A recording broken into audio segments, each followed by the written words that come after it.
బంధువులకి మీ భక్త జయరాజు పొగుట్ల మంగళ శాసనాలు. మనము అన్ని విధాలుగా పాల్గొన్నా కానీ దైవ చింతన లేనప్పుడు ఏదో కొంత వెలితి ఉండట్టే లెక్క. కాబట్టి మనం ముందేంటంటే దైవ చింతన నేర్చుకోవాలి. అంటే దేవుణ్ణి పూజించటం, ఆయన తలుచుకోవటం, ఇవన్నీ చేస్తున్నప్పుడు మనకి ఒక రకమైన ధైర్యం ఉంటుంది అన్నమాట. మనకి ఏదైనా జరిగితే దేవుడు మనని రక్షించగలుగుతాడు ధైర్యం ఉంటుంది. దానివల్ల మనం ఏంటంటే మనం అనుకున్న దాన్ని కరెక్ట్గా చేయగలుగుతాం అన్నమాట. ఆ ధైర్యంతో ఒకసారి మనకి కొన్ని పనులు చేయడానికి బలం సరిపోకపోవచ్చు, కానీ దేవుడు మన వెనక ఉన్నాడనే నమ్మకంతో మనము దాన్ని ప్రయత్నం చేస్తాం.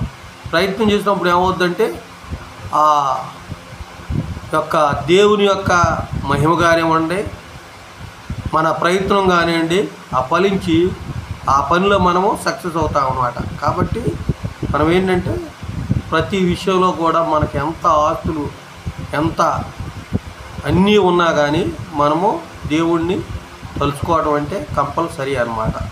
ఎందుకంటే దేవుడని వాడు లేనిదే ఈ లోకము లేదు.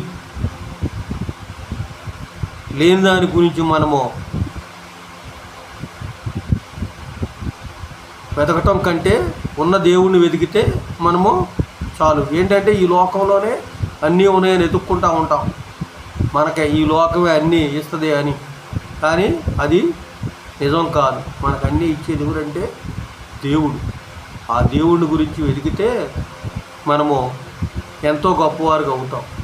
ప్రతి మనిషికి దేవుడు 24 గంటలు టైం ఇచ్చాడు రోజుకి. వేరే వేరే పనుల వలన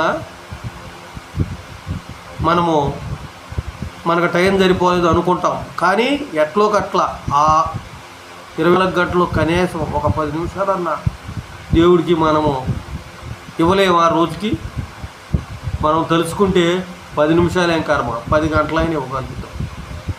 అసలు ఏం పని చేస్తున్నాం అని నిద్రపోవటానికి సగం టైం వేస్ట్ చేస్తున్నాం, వేరే వాళ్ళతో మాట్లాడటానికి,